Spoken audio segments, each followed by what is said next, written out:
Welcome to Dreamy History. Here's what makes no sense about the Roman Empire and why its story is so endlessly captivating. This colossal, continent-spanning civilization, the one that gave us our calendars, our legal systems, our architecture, and so much of our language, began as a cluster of mud huts on a few swampy hills. Think about it. A city founded by a mythical orphan, raised by a wolf, then by shepherds, growing into a power that would eventually govern a quarter of the world's population. It's a contradiction so profound it almost defies belief. How does a small, insignificant settlement on the Tiber River, surrounded by far more powerful and sophisticated neighbours like the Etruscans to the north and the Greek colonies to the south, not only survive but thrive, then dominate, then endure for over 1,000 years in the west, and even longer in the east?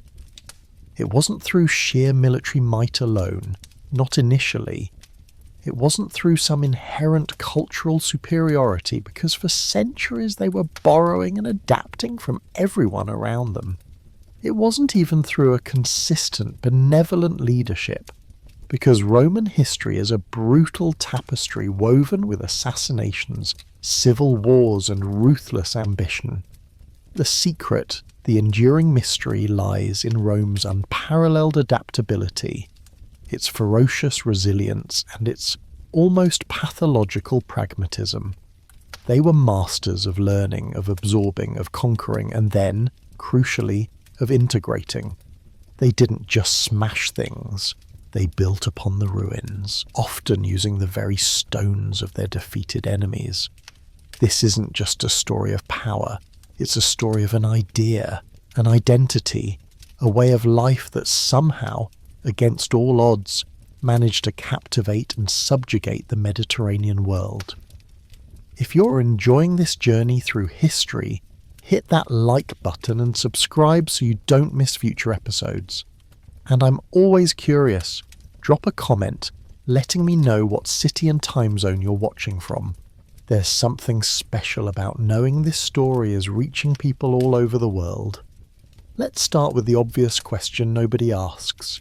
What did Rome actually look like at its very beginning? Forget the marble temples and grand arches for a moment. Forget the legions marching in perfect formation. Think about this for a second.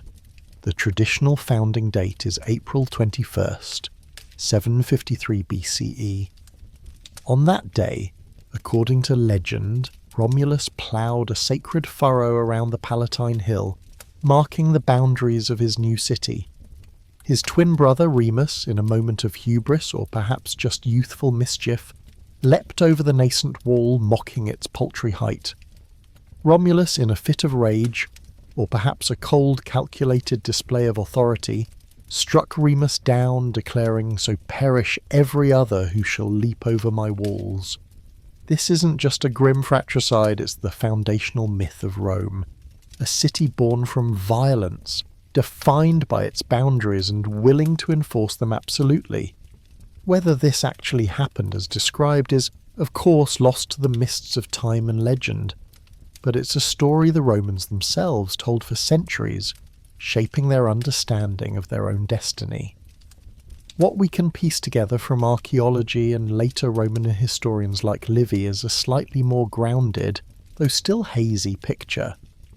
Early Rome wasn't a city in any grand sense. It was a collection of Iron Age villages, mostly on the Palatine and Capitoline hills, overlooking a marshy plain that would eventually become the Forum. People lived in simple circular huts with wattle and daub walls and thatched roofs. Their economy was agrarian, focused on farming grain and raising livestock. They were Latin-speaking tribes, part of a larger Italic group constantly vying for resources and territory with their neighbours. The Sabines, the Aequi, the Volsci, and most importantly the more advanced Etruscans to the north. These early Romans were tough, practical, and fiercely independent, but they were hardly destined for greatness on paper. They were just another tribe in a peninsula teeming with them. The period immediately following Romulus is traditionally known as the Age of Kings, lasting from 753 BCE until 509 BCE. 7 kings are named, a suspiciously neat number, and their reigns often stretch to improbable lengths. The first 4, Romulus, Numa Pompilius, Tullus Hostilius, and Ancus Marcius, are largely legendary figures. Romulus, after killing his brother, needed citizens, so he supposedly offered asylum to outcasts and fugitives, then orchestrated the infamous rape of the Sabine women to secure wives and ensure the city's future generations. Numa Pompilius is credited with establishing Rome's complex religious institutions and calendar, essentially laying the spiritual bedrock of the state. Tullus Hostilius was a warrior king, expanding Rome's territory through conquest, most notably against Alba Longa, Rome's mother city. Ancus Marcius built the first prison and founded Ostia, Rome's port city, linking Rome to the sea. Whether these men were single individuals or composites of several leaders, their stories were vital in shaping Roman identity, providing precedents for their laws, their religious practices, and their aggressive expansionism. Then come the last 3 kings, Lucius Tarquinius Priscus, Servius Tullius, and Lucius Tarquinius Superbus, or Tarquin the Proud. These kings are often considered more historical, or at least semi-historical, and they represent a significant shift. They were Etruscan, or at least of Etruscan descent, and under their rule, Rome began to transform from a collection of villages into a genuine city. Tarquinius Priscus drained the Forum Marsh, building the Cloaca Maxima, Rome's great sewer system, and initiated the construction of the Circus Maximus for chariot races. Servius Tullius, supposedly of humble birth, organized Roman society into a complex system of classes based on wealth, the census, which determined military service and voting rights. This was a monumental shift, creating a more structured and militarized society. But it was Tarquin the Proud, the last king, who truly set the stage for Rome's next great transformation. His reign was marked by tyranny, cruelty, and a disregard for Roman traditions and the Senate. He ruled without consulting the elders, executed rivals, and used forced labour for his building projects. This is where it gets genuinely interesting. The story of Tarquin the Proud's expulsion is rooted in another act of violence, but this time it's a catalyst for liberty.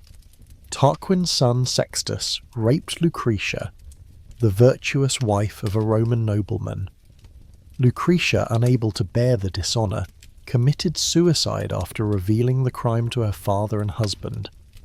This outrage, this blatant abuse of power by the royal family, ignited a furious uprising led by Lucius Junius Brutus.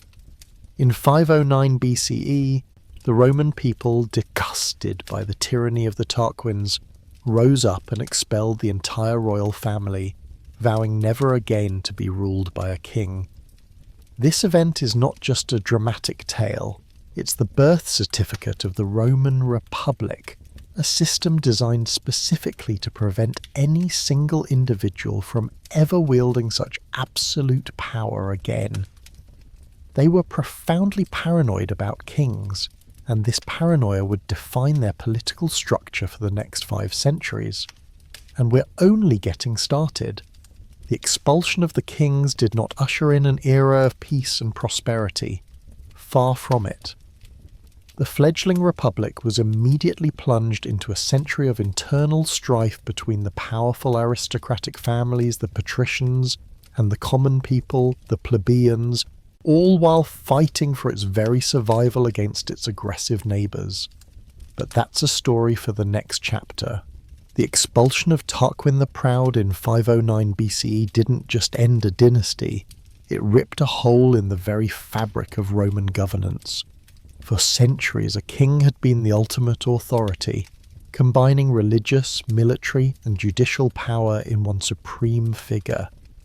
Now, with the last tyrant banished, the Romans faced an existential question: how do you prevent another one?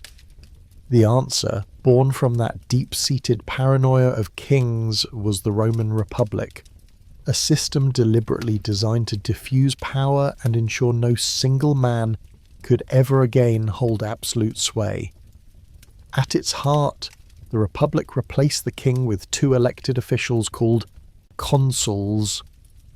Think of them as co-presidents, sharing supreme imperium, the power to command armies, preside over the Senate, and execute laws. The brilliant stroke of genius, or perhaps the desperate necessity of compromise, was that these two consuls were elected annually and could veto each other's decisions. 1 year of shared power, then back to being a private citizen subject to potential prosecution for any misdeeds during their term. This annual rotation, this built-in mutual check, was a radical departure from monarchical rule. It was a conscious effort to make power transient, accountable, and crucially divided. Alongside the consuls, the Senate, an advisory council of elder statesmen, quickly gained immense influence. Originally a council of clan elders who advised the king, it now became the guiding hand of the Republic, its pronouncements carrying enormous weight, especially in foreign policy and finance. The Senate wasn't an elected body in the modern sense. Its members were typically former magistrates, appointed for life. This created a powerful, stable, and profoundly conservative institution, dominated by the wealthiest and most influential families. And there, my friends, is where the trouble began. Because while the patrician elite, the old aristocratic families who traced their lineage back to the earliest Roman senators and were the only ones initially eligible for high office, rejoiced in their newfound freedom from kings, the vast majority of Rome's citizens, the plebeians, found their situation little improved. If anything, it was worse. Imagine being a plebeian farmer, a craftsman, or a soldier. You'd fought in Tarquin's wars, you'd spilled your blood for Rome, and now you were expected to continue doing so for a republic run exclusively by a handful of powerful families. You had no say in the laws, no protection against the arbitrary decisions of patrician magistrates, and, perhaps most cripplingly, no relief from the crushing burden of debt. If you couldn't pay, you and your family could be enslaved, literally chained up and forced to work off your obligations. This wasn't just unfair, it was a constant, terrifying threat that hung over the lives of ordinary Romans. The early Republic, for all its grand ideals of liberty, was a deeply unequal society. Patricians held a monopoly on religious offices, which were intertwined with political power. They were the only ones who could interpret the omens, declare the proper rituals, and thus legitimize or invalidate public acts. They controlled the courts, where laws were unwritten and passed down through oral tradition, making them opaque and easily manipulated. And of course, they held all the top political positions, the consulships, the praetorships, the quaestorships. Intermarriage between patricians and plebeians was forbidden, creating an unbridgeable social chasm. This simmering resentment, this fundamental injustice couldn't last. What we call the struggle of the orders was not a single event, but a century-long, often bitter, and surprisingly effective series of political battles between the patricians and plebeians. It was a struggle that would define the early Republic and ultimately forge Rome into a more inclusive, albeit still hierarchical, society. The first major turning point, a moment of extraordinary plebeian leverage, came in 44 BCE. Rome was, as usual, under external threat. Her neighbours, the Etruscans, the Sabines, the Volsci, the Aequi, were constantly probing her defences, eager to reclaim lost territory or simply plunder her growing wealth. And who fought these wars? The plebeian citizen soldiers, the backbone of the Roman army. So when the call to arms came, the plebeians had had enough. Instead of marching out to defend Rome, they did something unprecedented. They marched out of Rome. They left the city, camped on a hill, traditionally the Monsarca, or Sacred Mount, a few miles away, and declared they would not return until their grievances were addressed. This was the first secession of the plebs, a general strike that brought the city to a standstill. No soldiers, no farmers, no craftsmen. Rome was utterly paralysed and vulnerable. Think about the sheer audacity of this act. In a world where authority was absolute and dissent often met with brutal reprisal, these common folk effectively held their entire city hostage. The patricians, facing an immediate military crisis and the collapse of their economy, had no choice but to negotiate. The result of this first secession was the creation of the tribunes of the plebs. Initially 2, later expanded to 10, these officials were plebeians themselves, elected by the plebeian assembly. Their power was revolutionary. They were sacrosanct, meaning their persons were inviolable, and anyone who harmed them could be executed without trial. More importantly, they possessed the power of the veto, Latin for I forbid. A tribune could literally stand in the Senate or the Forum and declare veto against any law, any decree, or any action by a magistrate that he deemed harmful to the plebeians. This wasn't just a political office, it was a shield, a direct check on patrician power, born from the collective will of the people. But the struggle was far from over. The plebeians still demanded legal certainty. With unwritten laws, patrician judges could apply them arbitrarily, especially against plebeians. The demand was simple: write it down, codify the laws so everyone knows where they stand. After much resistance, this demand led to another landmark achievement: the 12 Tables. Around 451 to 450 BCE, a commission of 10 men, the Decemviri, was appointed to draft a written code of laws. They studied Greek legal systems, particularly that of Athens, and eventually produced a set of laws inscribed on 12 bronze tablets and displayed publicly in the Roman Forum. This was a monumental step. For the first time, Roman law was publicly accessible and theoretically applied equally to all citizens. While still harsh by modern standards, and certainly not a panacea for all plebeian woes, the 12 Tables established the principle of rule of law and laid the foundation for all future Roman jurisprudence. It was a tangible victory for transparency and justice, a testament to the plebeians' relentless pursuit of fairness. Meanwhile, this internal drama was playing out against a backdrop of constant external threats. Rome wasn't some isolated island. She was a small, ambitious city-state in a region teeming with rivals. The Etruscans to the north still smarting from the expulsion of their kings frequently attacked. The Latin League, a confederation of neighbouring Latin cities, often viewed Rome with suspicion and hostility, sometimes as an ally, sometimes as a rival. The Sabines, Volsci and Equi, fierce mountain tribes, were perennial raiders and invaders, constantly testing Rome's borders. It was a brutal tapestry of conflict, and the early republic was forced to fight for its very survival year after year. Legends from this period speak volumes about the Roman character forged in this crucible. We hear of Horatius Cocles single-handedly defending the Sublician Bridge against the Etruscan army of Lars Porsena, allowing his countrymen to chop it down behind him before he plunged into the Tiber, swimming to safety. Or Mucius Scaevola, captured by Porsena, who defiantly thrust his right hand into a blazing fire to show his contempt for pain and death, earning him the nickname Lefty and terrifying the Etruscan king into seeking peace.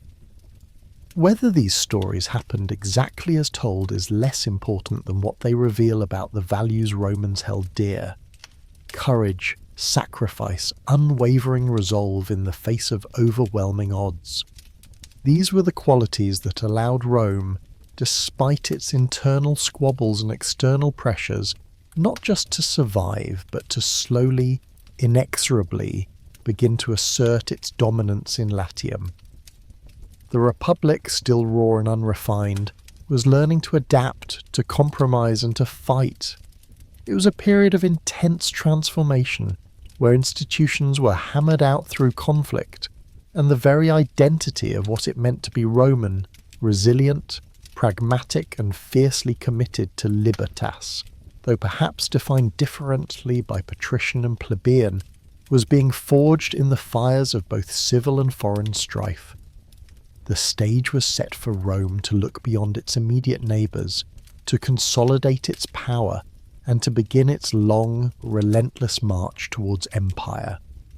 But first it had to master the art of governing itself.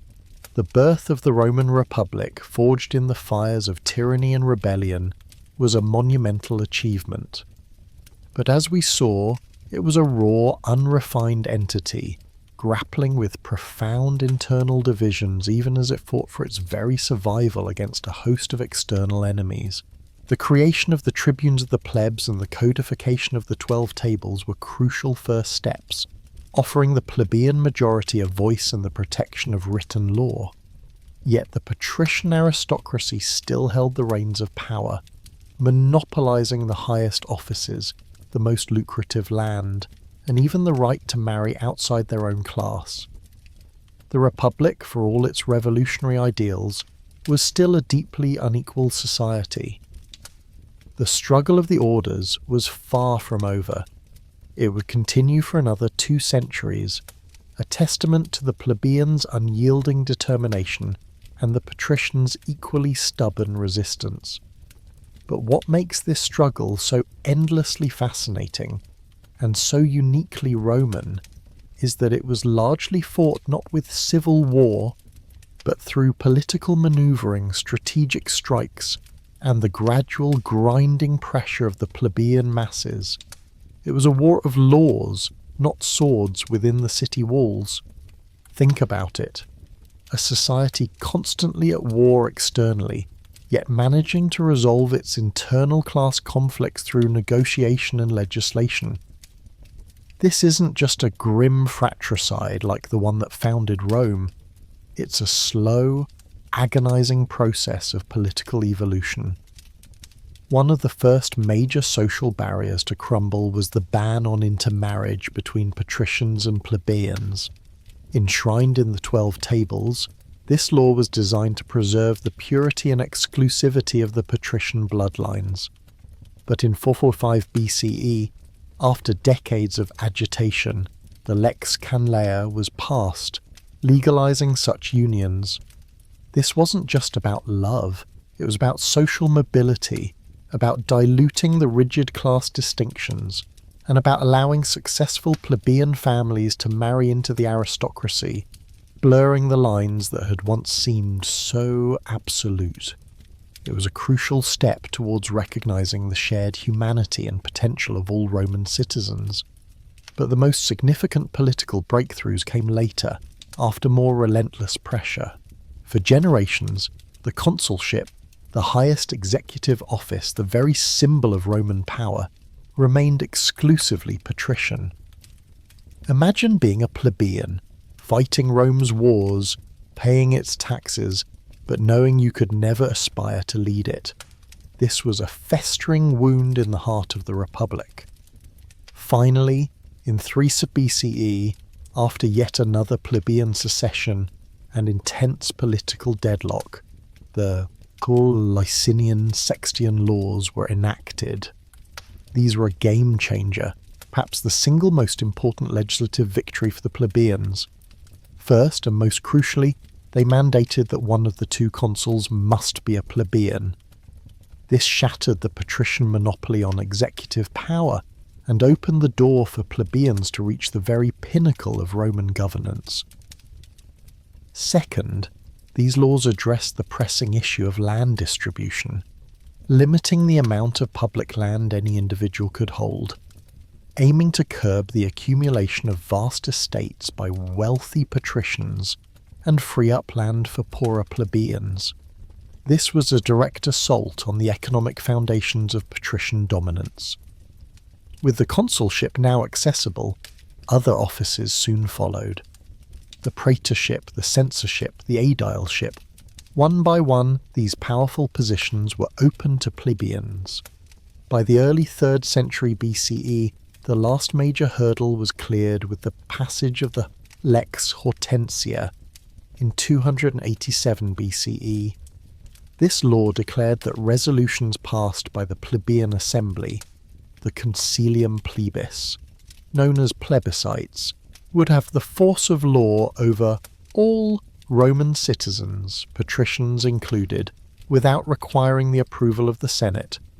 This was the final decisive blow against patrician legislative supremacy. The struggle of the orders effectively was over. What emerged from this long, arduous internal conflict was not a democracy in the modern sense, but a more unified, adaptable, and robust republic. The old patrician aristocracy was still powerful, but it had been forced to share power with a rising plebeian elite.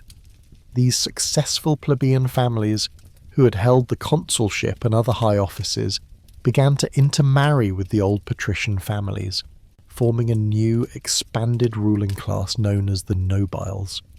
This new nobility was still an oligarchy, but it was an oligarchy based less on birth and more on a family's history of public service and office holding. This opened avenues for talent and ambition that simply didn't exist before, strengthening the republic by allowing a wider pool of capable individuals to contribute. And this internal stability, this hard-won unity, was absolutely essential. Because while Rome was tearing itself apart over the political rights, it was also fighting for its very existence against a relentless tide of external enemies. From its earliest days, Rome was surrounded by more powerful neighbours, the wealthy Etruscan city-states to the north, and a host of fierce Italic tribes, the Volscians, Aequi, Sabines, to the east and south. This wasn't a static border. It was a constant brutal struggle for land, resources, and survival. Rome's early expansion was less about grand strategy and more about desperate defence, inch by inch, hill by hill. Then came the Gauls. Imagine Rome in the early 4th century BCE.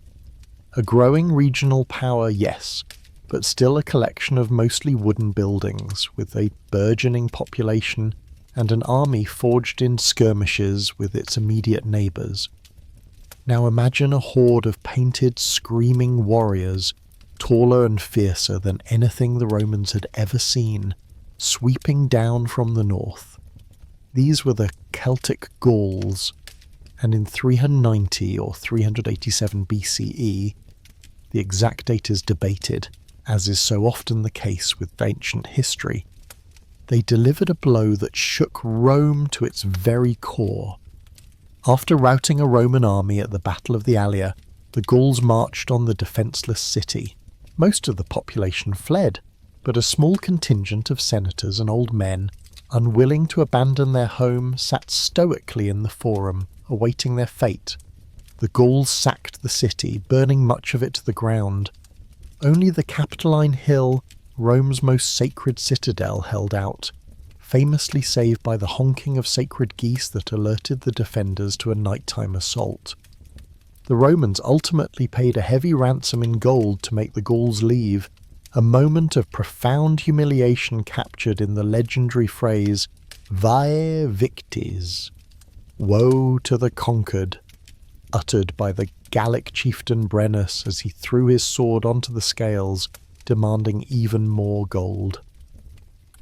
The sack of Rome was a psychological catastrophe, a scar on the Roman psyche that would endure for centuries. It taught them a brutal lesson. Never again would they allow their city to be vulnerable. It spurred an unprecedented wave of militarization, fortification, and strategic thinking. Rome rebuilt its city with stronger walls, reorganized its army, and developed an even deeper, more ingrained sense of resilience and determination. They would never forget the shame of Vi Victis, and they would ensure no enemy ever uttered those words over Rome again.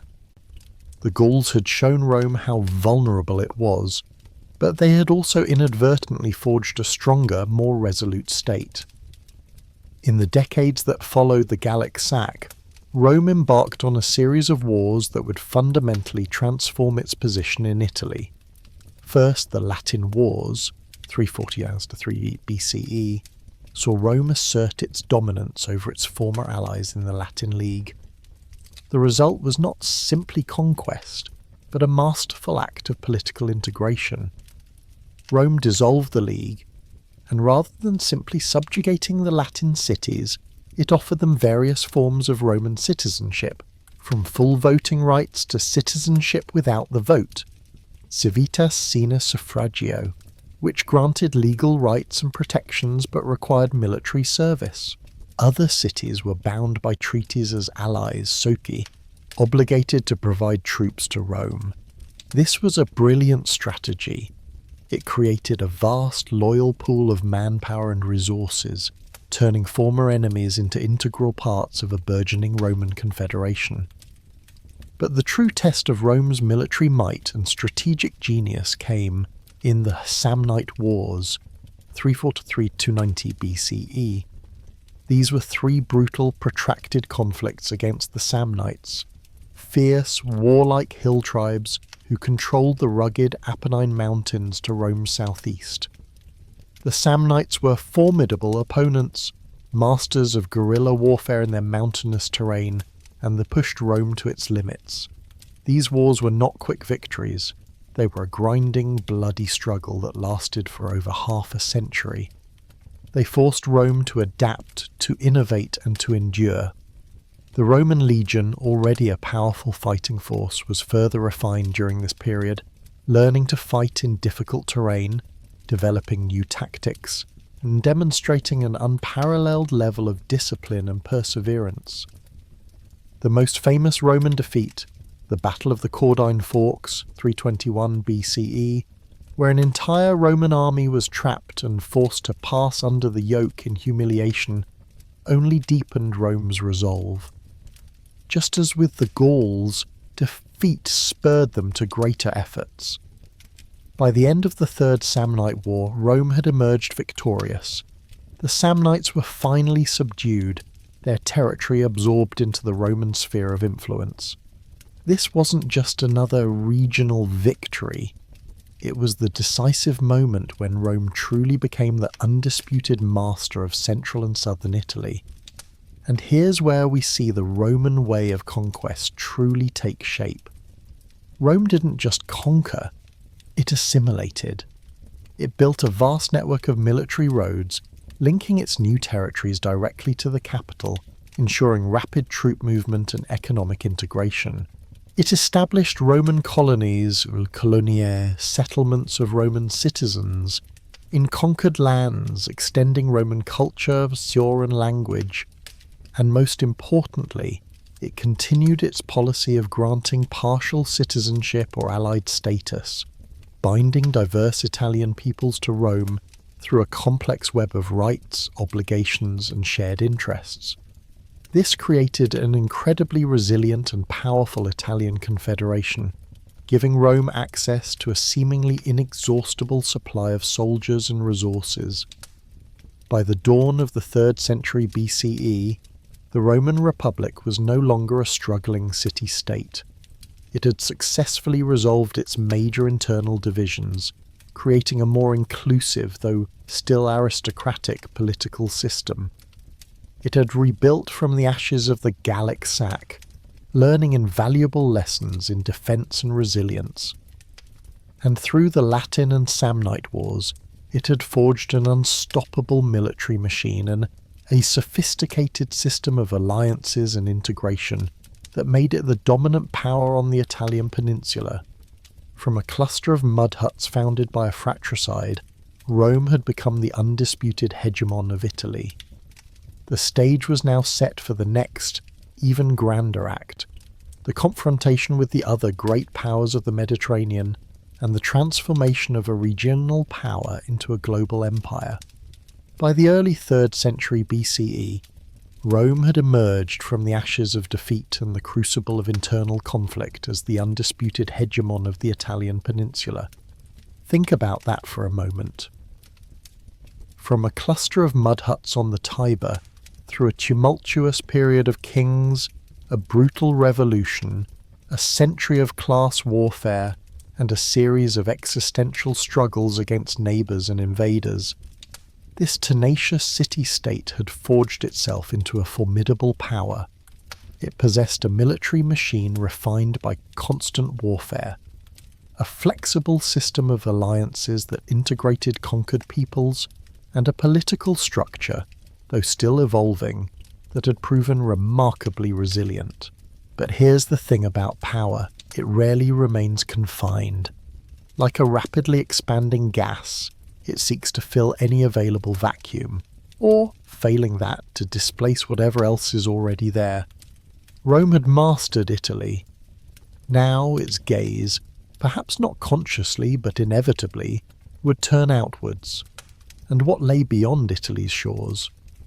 To the west, across the narrow straits of Sicily, lay a power far older, richer, and in many ways more sophisticated than Rome. Carthage. Carthage. Just the name conjures images of ancient wealth and maritime might. Founded by Phoenician colonists from Tyre, centuries before Rome was even a twinkle in Romulus's eye, Carthage was a thalassocracy, a sea power, par excellence. Its vast merchant fleet dominated trade routes across the western Mediterranean, from the coasts of North Africa to Spain, from the Balearic Islands to Sicily. Its capital, a sprawling city on the modern-day coast of Tunisia, was a marvel of engineering and commerce, boasting a legendary circular harbour capable of housing hundreds of warships.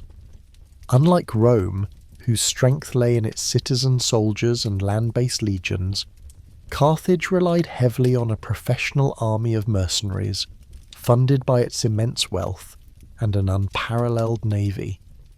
For centuries, these two titans, Rome and Carthage, had coexisted, even signing treaties. But as Rome's influence expanded southwards towards Sicily, the island naturally became a flashpoint. Sicily, the largest island in the Mediterranean, was a melting pot of Greek colonies, native Sicilians, and Carthaginian outposts. It was also, strategically, a dagger, pointed at both Rome and Carthage. Control of Sicily meant control of vital trade routes and a secure base from which to project power. The spark that ignited the first of three epic conflicts, known as the Punic Wars, from Pueni, the Latin word for Carthaginians, was, as so often in history, a relatively minor affair. In 264 BCE, a band of Campanian mercenaries known as the Mamertines, or Sons of Mars, who had seized the city of Messina on Sicily's northeastern tip, found themselves under siege by Syracuse, a powerful Greek city-state.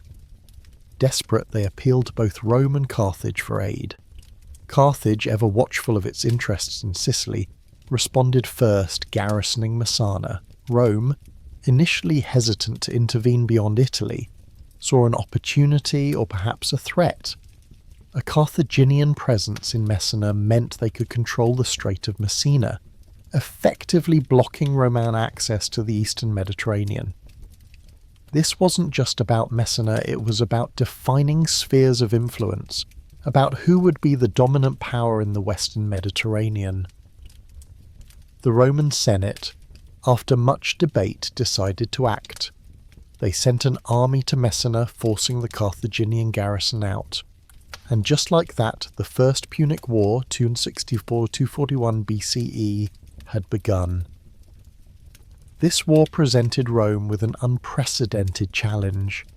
Rome was a land power. Carthage was a sea power. How do you fight an enemy whose strength lies where you are weakest? The Romans, with characteristic ingenuity and stubbornness, decided to build a navy from scratch. Legend has it they reverse-engineered a stranded Carthaginian quinquereme, a large warship with 5 banks of oars, churning out over 100 ships in a matter of months. This monumental effort alone speaks volumes about Roman determination. But building ships was one thing, fighting on the sea was another. Roman sailors were inexperienced, and Carthaginian admirals were masters of naval manoeuvre. So the Romans innovated again. They invented the corvus, a massive swivelling boarding bridge with a heavy spike at the end. When a Roman ship closed with an enemy vessel, the corvus would drop, impaling itself into the enemy deck, effectively turning a naval battle into a land battle. Think about it. Rome simply brought its legions to the sea. The corvus was a game changer. At the Battle of Mylae in 260 BCE, the Romans, under consul Gaius Duilius, secured their first major naval victory, capturing or sinking numerous Carthaginian ships. This was followed by the colossal Battle of Ecnomus in 256 BCE, perhaps the largest naval battle in antiquity, where Rome again triumphed, clearing the way for an invasion of North Africa. The Roman invasion of Africa, led by consul Marcus Aurelius Regulus, initially met with success, but the tide turned. Carthage hired a Spartan mercenary general, Xanthippus, who skillfully reorganized their forces, leading to Regulus's crushing defeat and capture. The war dragged on for 2 decades, a brutal attritional struggle marked by massive losses on both sides, particularly at sea due to storms. Finally, in 241 BCE, after another decisive Roman naval victory at the Battle of the Aegates Islands, Carthage, exhausted and bankrupt, sued for peace. The terms were harsh. Carthage had to evacuate Sicily, pay a massive indemnity in silver, and release all Roman prisoners. Sicily became Rome's first overseas province, a pivotal moment marking Rome's transition from Italian hegemon to Mediterranean power. This war, though costly, transformed Rome. It had built a formidable navy, learned to project power beyond its borders, and had proven its capacity to adapt and innovate against a superior foe. But the victory came at a price, sowing the seeds of deep resentment in Carthage. The period between the First and Second Punic Wars, 241–218 BCE, was not one of peace, but rather a tense interlude. Carthage, reeling from its defeat, faced internal strife, including the brutal mercenary war, which nearly tore the state apart. It was eventually suppressed by the brilliant Carthaginian general Hamilcar Barca. While Carthage was distracted, Rome, ever opportunistic, seized Sardinia and Corsica, further humiliating its rival and extracting more indemnity. This act, some historians argue, was a clear violation of the spirit, if not the letter, of the peace treaty, and it festered in the Carthaginian psyche. Hamilcar Barca, a man who swore an oath of eternal hatred against Rome, turned his attention to Spain. He began to build a new Carthaginian empire there, exploiting its rich silver mines and recruiting new armies. He trained his sons, Hannibal, Hasdrubal, and Mago, to share his unwavering animosity toward Rome. When Hamilcar died, his son-in-law Hasdrubal the Fair continued the work, expanding Carthaginian influence. Rome, watching this resurgence with growing unease, eventually negotiated the Ebro Treaty, establishing the Ebro River as the boundary between Roman and Carthaginian spheres of influence in Spain. Then came Hannibal. Upon Hasdrubal's assassination in 21 BCE, the army elected Hamilcar's eldest son, Hannibal Barca, as their commander. He was only 26, but already a veteran of Spanish campaigns, a brilliant tactician, and imbued with his father's burning hatred of Rome. The stage was set for the greatest military showdown of the ancient world. Hannibal's immediate target was Saguntum, a city south of the Ebro River, technically within Carthage's agreed sphere of influence, but allied with Rome. Rome demanded that Hannibal cease his attack and be handed over. Hannibal refused. In 218 BCE, Rome declared war. The Second Punic War, 218-201 BCE, had begun, a conflict that would push Rome to the brink of annihilation. Hannibal's response was audacious, shocking, and utterly brilliant.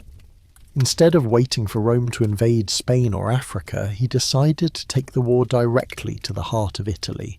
He assembled a massive army, tens of thousands of infantry and cavalry, and famously dozens of war elephants, and marched them across the Pyrenees, through hostile Gallic territory, and, in a feat of logistical genius and sheer human endurance, over the Alps in winter. The losses were staggering, but the psychological impact on Rome was immense. No one had ever dared such a thing. Once in Italy, Hannibal unleashed a whirlwind of destruction.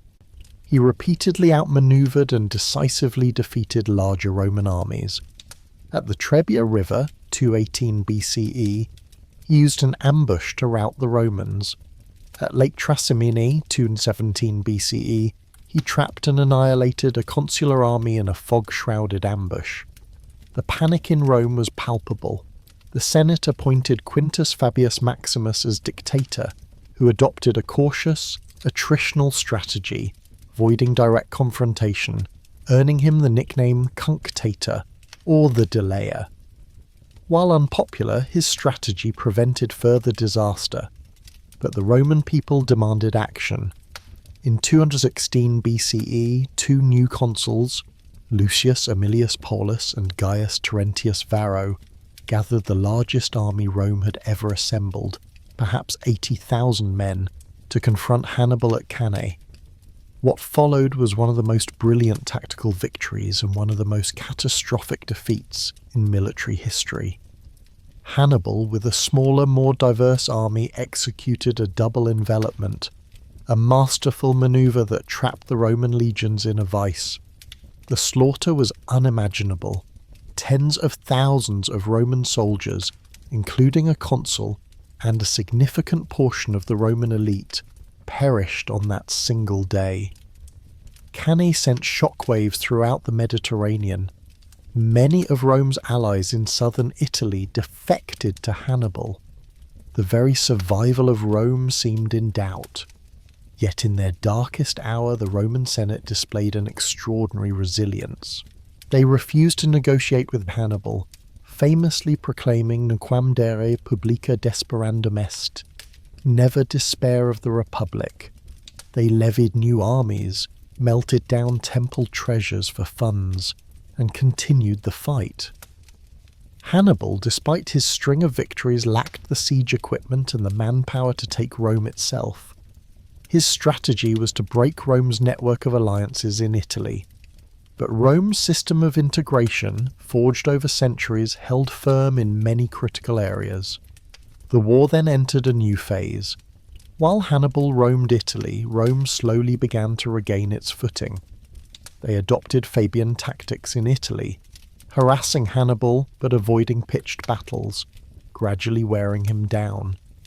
Crucially, they also took the war to other fronts. They sent armies to Spain where a new Roman commander, Publius Cornelius Scipio, later Scipio Africanus, emerged as a military genius.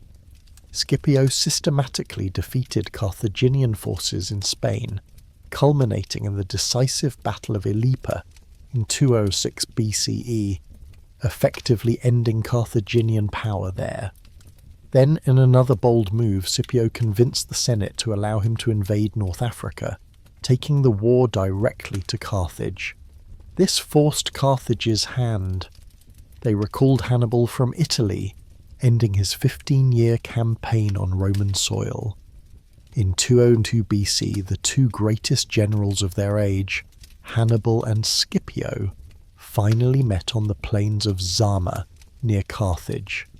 Scipio, having studied Hannibal's tactics, adapted his legions to counter the Carthaginian elephants and infantry.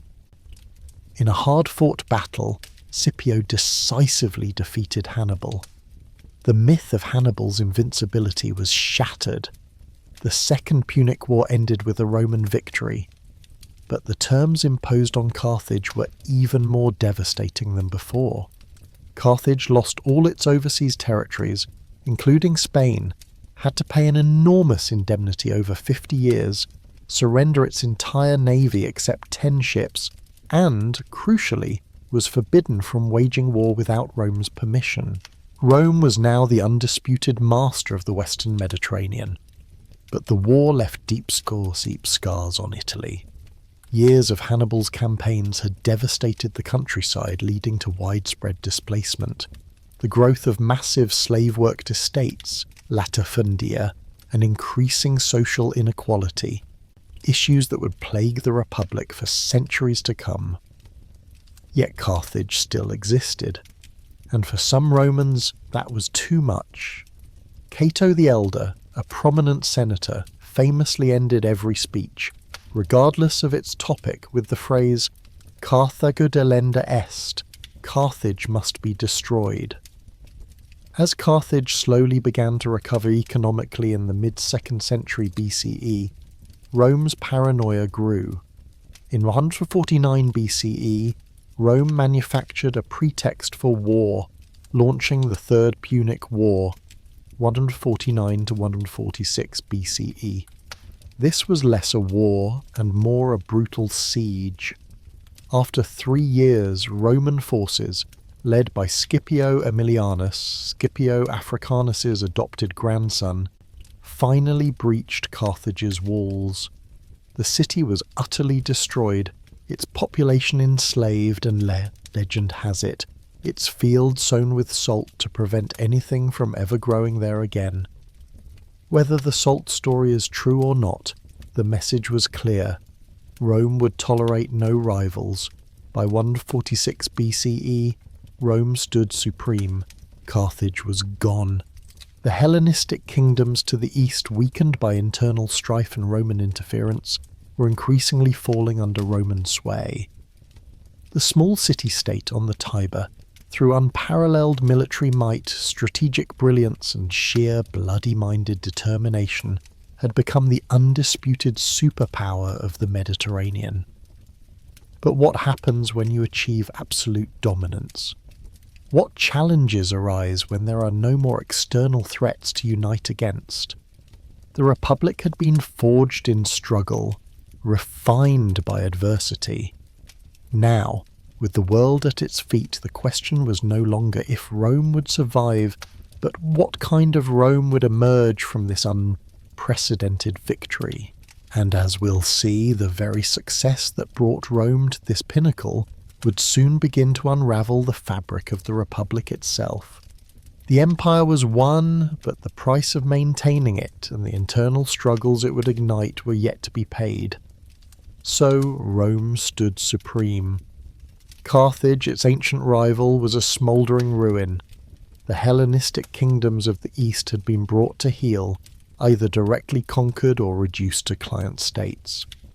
Spain, Gaul, Greece, all under Rome's burgeoning influence.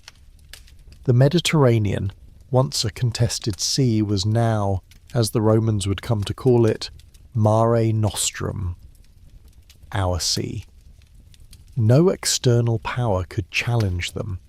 The very struggles that had forged Rome into such an indomitable force, the constant existential threats that demanded unity and resilience, were gone. And what happens when the external enemy is gone? What happens when the pressure that binds a society together is released, and this vast unaccustomed wealth of empire begins to flow in? What we see unfolding now in the mid-2nd century BCE is Rome beginning to unravel from within. The Republic, forged in the fires of foreign wars and internal compromise, now faced a new, insidious enemy. itself. This isn't just a dramatic turn of phrase, it's a profound shift in the very nature of Roman power. The external struggles had forced Rome to adapt and innovate. The internal struggles would very nearly tear it apart. The spoils of victory were immense, but they weren't evenly distributed. Vast tracts of land in Italy, once owned by small farmers, had been ravaged during the Hannibalic War. Many of these farmers, the very backbone of the Roman army, never returned to their ruined fields. Others, returning victorious, found their small holdings unable to compete with the sheer scale and efficiency of newly acquired latifundia. Enormous estates worked by masses of cheap slave labour, pouring in from every conquered territory. Think about it. Why pay a free Roman citizen to work your fields when you could buy a dozen war captives for a pittance and force them to do the same or more for nothing? This created a catastrophic economic and social crisis. The small farmer, the independent, landowning citizen soldier, was being systematically squeezed out. They sold their land often to wealthy senators and equestrians who were accumulating vast fortunes, and drifted into the cities, particularly Rome, becoming a landless, unemployed and increasingly restless proletariat. These were the men who had fought Rome's wars, and now they were left with nothing. This wasn't just an economic problem, it was a military one. The Roman army traditionally was a citizen militia. To serve you had to own property, no service. As the pool of eligible citizens shrank, so did Rome's ability to raise legions. The very engine of its conquest was sputtering. And then there was the rampant corruption. Governing provinces became less about administration and more about personal enrichment. Governors, eager to recoup the expenses of their political careers and line their own pockets, exploited the conquered peoples mercilessly. The Roman state, once characterized by its relatively austere public service, was becoming a vehicle for private greed. This was the tinderbox, and the spark came in the form of two brothers, the Gracchi. Their story is one of the most tragic and pivotal in Roman history, a stark illustration of how good intentions, when coupled with radical methods in a deeply conservative society, can lead to disaster. First there was Tiberius Gracchus. He came from impeccable stock. His mother was Cornelia Africana, daughter of Scipio Africanus, the conqueror of Hannibal. He was a patrician, but one deeply troubled by the social decay he witnessed. As tribune of the plebs in 133 BCE, he looked at the growing disparity, the declining military recruitment, and the vast amounts of ager publicus, public land, that had been illegally engrossed by the wealthy elite, and he saw a solution. Tiberius proposed a radical land reform. He wanted to reclaim the illegally held ager publicus and redistribute it in small plots to the landless poor. His motives were genuine: restore the citizen soldier, alleviate poverty, strengthen Rome. But his methods were revolutionary, and they struck at the very heart of senatorial power. Instead of bringing his bill to the Senate for approval, as was customary, Tiberius took it directly to the Concilium Plebis, the assembly of the plebs. When a fellow tribune, Marcus Octavius, vetoed the bill, as tribunes were meant to do, protecting minority interests, Tiberius did something unprecedented and, to the conservative Roman mind, sacrilegious. He engineered Octavius's removal from office. This was a direct assault on the inviolability of the tribunate and a dangerous precedent. It said, "If a tribune opposes the will of the people, as I interpret it, he can be deposed." The bill passed, an agrarian commission was established, and the redistribution began. But Tiberius's actions had shattered centuries of political convention. He then compounded his perceived transgressions by seeking re-election as tribune for a second consecutive term, another unprecedented act, seen by his opponents as a naked grab for power, a hint of monarchical ambition. Remember, the Republic was founded on the fear of kings. Any hint of a man accumulating too much power for too long was met with paranoia. The Senate, feeling its authority trampled and its wealth threatened, saw Tiberius as a dangerous revolutionary. On an election day in 133 BCE, as Tiberius was campaigning, a mob of senators and their clients, led by the Pontifex Maximus Publius Cornelius Scipio Nasica, stormed the Capitoline Hill. They beat Tiberius and some 300 of his followers to death with clubs and pieces of furniture. Their bodies were thrown into the Tiber. This wasn't just a grim fratricide, it was a watershed moment. For the first time in the Republic's long history, political differences were settled with bloodshed in the Forum. The sacred rule of law had been replaced by mob violence. The Rubicon, in a metaphorical sense, had been crossed. A decade later, Tiberius's younger brother, Gaius Gracchus, picked up the torch. Gaius was even more charismatic, more eloquent, and arguably more radical than his brother. Elected tribune in 123 BCE, and then again in 122 BCE, he embarked on an ambitious program of reforms that went far beyond land redistribution.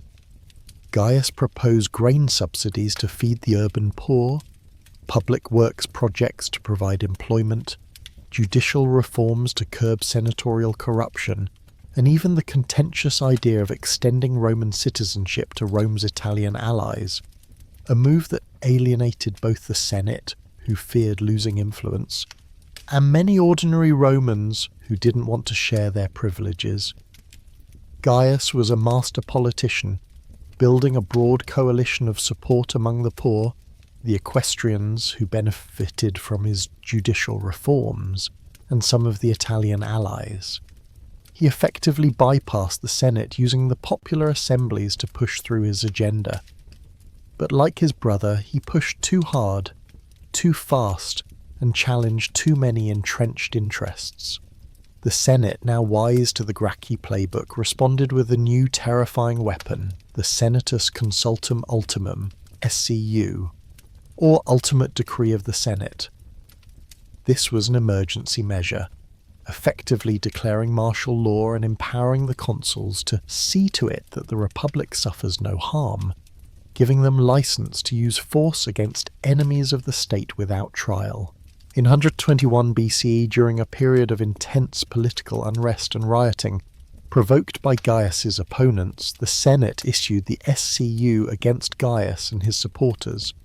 The consul Lucius Opimius led armed men against them.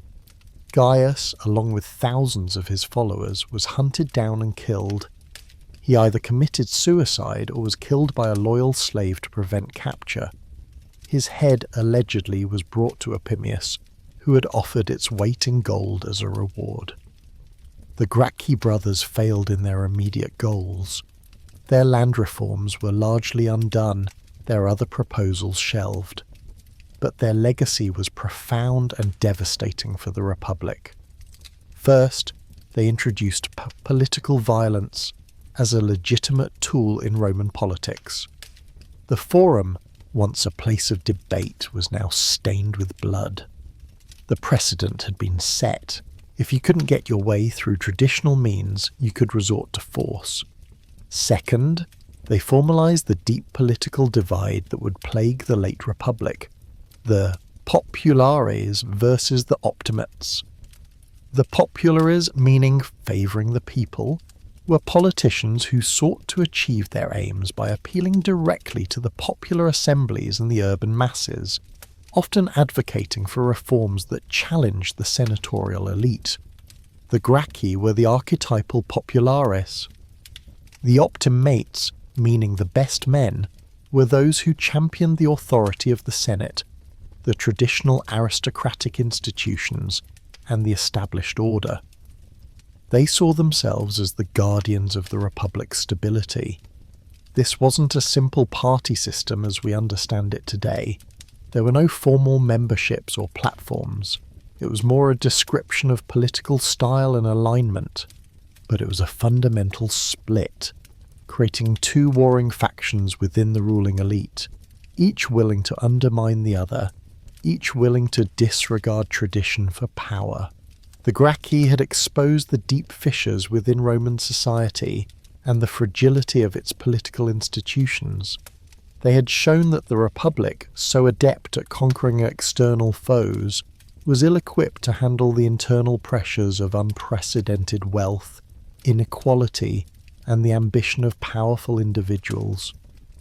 The stage was now set for the next generation of strongmen who would learn from the Gracchi's mistakes and push the Republic ever closer to its breaking point. The storm clouds were gathering and they were rising from within Rome itself. The murder of the Gracchi brothers wasn't just a political assassination, it was a wound ripped into the very fabric of the Roman Republic. For centuries, Rome had prided itself on resolving its internal disputes, however bitter, without resorting to outright civil war or political bloodshed in the forum. The Gracchi changed all that. Their deaths at the hands of senatorial mobs formalized a brutal new reality.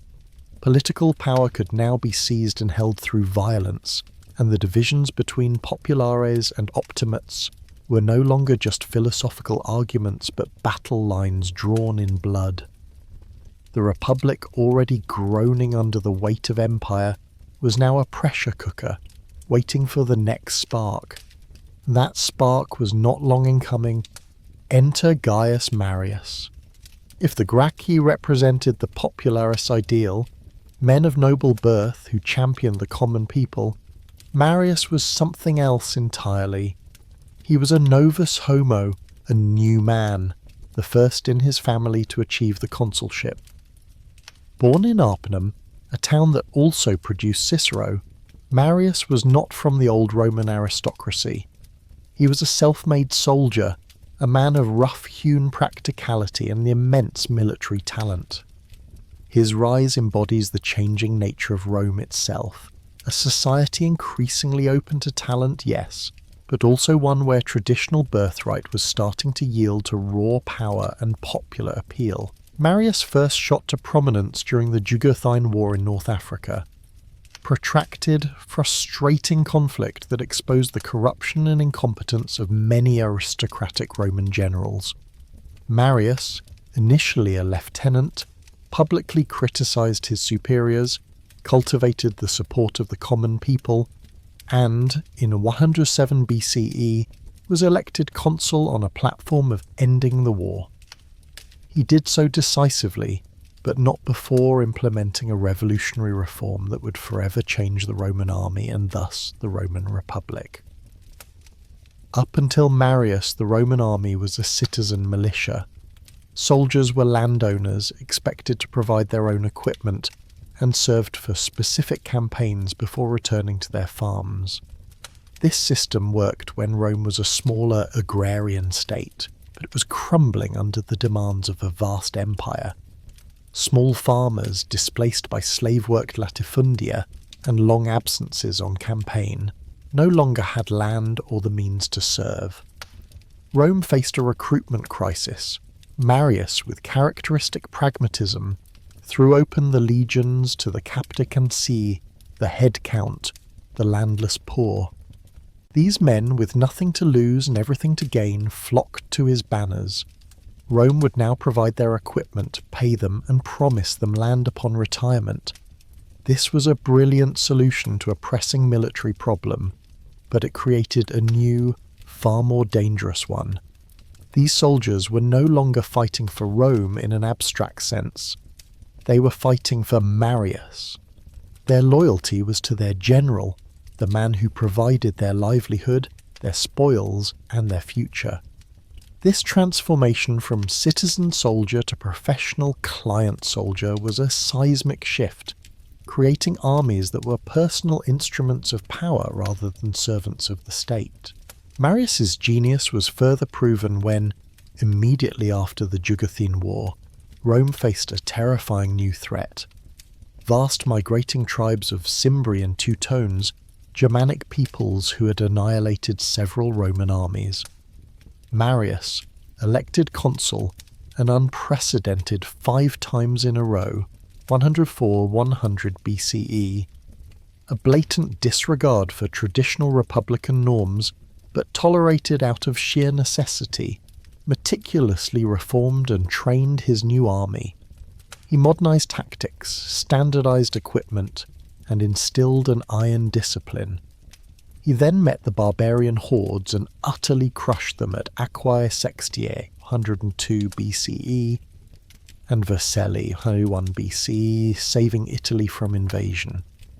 Marius was hailed as the 3rd founder of Rome, but his unprecedented string of consulships, his reliance on popular support, often through demagoguery, and his creation of a personal army had set a dangerous precedent. The Republic now had a new type of strongman, the military hero who could bypass the Senate and appeal directly to the people and his loyal legions. The stage was set for the next act in Rome's tragic drama, and the protagonist would be a man who was, ironically, Marius's former lieutenant, Lucius Cornelius Sulla. Sulla was everything Marius wasn't. An aristocrat, urbane, highly cultured, but also utterly ruthless and ambitious. The rivalry between these two men would ignite the first true civil wars of the Republic. The catalyst for their direct confrontation was the Social War, 91-88 BCE. Social here comes from socii, meaning allies. For centuries, Rome's Italian allies had fought and bled for Rome, contributing significantly to its conquests, but they were denied Roman citizenship. This deeply resented inequality finally erupted into a massive, brutal conflict that devastated the Italian peninsula. Rome, facing existential crisis, eventually granted citizenship to most of its allies, but not before immense bloodshed. The war highlighted the deep cracks in the Roman system and created a vast new pool of citizens, many of whom felt little loyalty to the traditional Roman institutions. As the social war wound down, a new threat emerged from the east. Mithridates VI of Pontus, a brilliant and ambitious king who orchestrated the massacre of tens of thousands of Roman and Italian residents in Asia Minor. Rome needed a general to deal with Mithridates, and the Senate, dominated by Optimates, appointed Sulla. Marius, now an old man but still ambitious and fearing a loss of prestige, used his popular support to have the command transferred to himself. This was the breaking point. Sulla, with his loyal legions, did the unthinkable. In 88 BCE, he marched his army on Rome itself. Think about that for a moment. For centuries, the sacred boundary of the Pomerium had protected the city from armed men. No Roman general had ever dared to lead his legions into the capital. It was an act of sacrilege, an open declaration of war against the Republic itself. Sulla seized Rome, expelled Marius and his supporters, and then, after securing his command against Mithridates, departed for the east. But the story didn't end there. While Sulla was away fighting Mithridates, Marius returned. He, along with his ally Cinna, launched a brutal counter-revolution, massacring Sulla's supporters and optimates in Rome. It was a reign of terror, a taste of the horrors to come. Marius died shortly after, but the damage was done. When Sulla returned victorious from the east in 83 BCE, he found a Rome controlled by his enemies, and he was not in a forgiving mood. Sulla marched on Rome a second time in 82 BCE, crushing all opposition. What followed was a period of unprecedented state-sanctioned terror. Sulla declared himself dictator for the revision of the constitution and laws, a title not held for over a century and without a time limit. He then initiated the infamous proscriptions. Lists of his enemies, thousands of sagas, equestrians and wealthy citizens, were posted in the forum. Anyone on the list could be killed with impunity, their property confiscated, and their descendants barred from holding office. It was a systematic purge designed to eliminate his political opponents and enrich his supporters. The bloodshed was horrific, the economic disruption immense, and the psychological impact on Rome profound. The lesson was clear: oppose a strong man with an army and you would pay with your life and fortune. After consolidating his power, Sulla and Optimate to his core attempted to restore the Republic. He strengthened the Senate, stripped the tribunes of the plebs of much of their power, making it a political dead end for ambitious young men, and generally tried to reassert the authority of the aristocratic oligarchy. Then, in an act that baffled many, he voluntarily resigned his dictatorship in 79 BCE and retired to his country estate, dying a year later. His legacy is complex. He believed he was saving the Republic from the demagoguery of the populares and the chaos that Marius represented. Yet his methods, the marches on Rome, the proscriptions, the use of a personal army to seize power, utterly destroyed the very constitutional norms he claimed to uphold. He showed future ambitious generals exactly how to dismantle the Republic by force. His restoration was a facade. The cracks he exposed and deepened would soon shatter Rome entirely. The sullen settlement didn't last. The reforms designed to curb the power of the tribunes and strengthen the Senate were gradually dismantled in the years following his death. The Republic was still broken, and the underlying issues of inequality, military loyalty, and the lure of individual power remained. Sulla had cleared the stage, but he hadn't solved the play.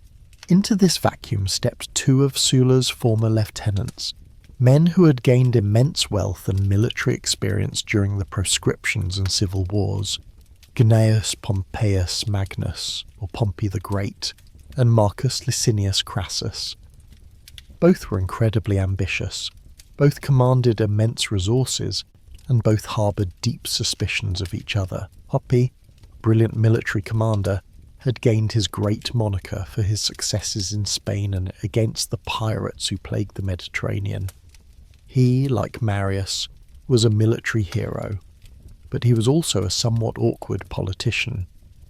Crassus, meanwhile, was the wealthiest man in Rome, having made much of his fortune through shrewd investments during Sulla's proscriptions. He yearned for military glory to match Pompey's. His chance came with the Spartacus Revolt, 73-71 BCE, a massive slave uprising that terrified Italy. Crassus brutally suppressed the revolt, crucifying thousands of captured slaves along the Appian Way. Pompey, returning from Spain, arrived in time to mop up a few stragglers and claim a share of the credit, much to Crassus's annoyance. The Senate, still wary of powerful individuals and unwilling to grant them too much authority, often found itself in a bind. When the Mediterranean was choked by pirates crippling Rome's grain supply, the Senate, after much debate, granted Pompey an extraordinary command: supreme authority over the entire Mediterranean and its coasts for 3 years. He cleared the seas in a mere 3 months. Then, when Mithridates again rose in the east, Pompey was given another extraordinary command, unprecedented in its scope, allowing him to wage war and reorganize the entire Roman East. He did so with spectacular success, returning to Rome in 62 BCE with immense prestige, vast riches, and an unparalleled reputation. But Pompey, for all his military genius, was politically naive. He disbanded his legions upon landing in Italy, expecting the Senate to gratefully ratify his eastern settlements and grant land to his veterans. The Senate, however, was terrified of his power and jealous of his glory. They dragged their feet, refusing to ratify his acts or reward his men. This political gridlock left Pompey frustrated and alienated. Meanwhile, a new younger star was rapidly rising, Gaius, Julius Caesar. A popularis politician from an old but not particularly wealthy patrician family, Caesar was ambitious, charismatic, and heavily in debt. He was a nephew of Marius by marriage and shrewdly cultivated the popularis faction. He understood that to achieve power in this new Rome, one needed two things: popular support and a military command. But he needed money to fund his political career and an army to make his name. The stage was set. Pompey, the greatest general of his age, was politically isolated. Crassus, the wealthiest man in Rome, craved military glory and political influence. And Caesar, the ambitious young politician, needed both. Each man held a piece of the puzzle, but none could achieve their aims alone against a recalcitrant Senate.